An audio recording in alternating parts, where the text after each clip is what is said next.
The first penalty point letters are going to be dropping in July and August. If you're not on a compliance software at that point, you've got some catching up to do. So it's October 2025 now, and if you were an individual affected by these changes, what would be a few things that you'd be considering at this moment? Yeah. If you haven't done so already, I'd be delivering the 24-25 self-assessment tax return, get that out of the way.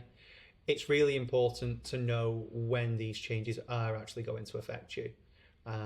Delivering that early will mean that HMRC will write to you if you're affected.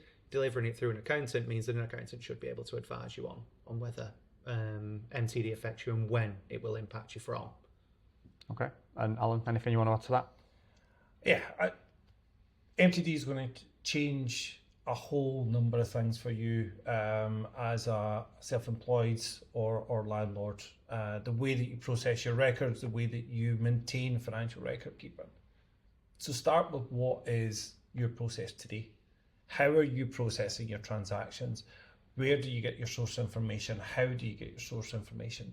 And then work with your accountant to work out the most efficient plan and workflow for you, because everybody's slightly different. Everybody has their nuance. So let your accountant work with you to optimize your workflow.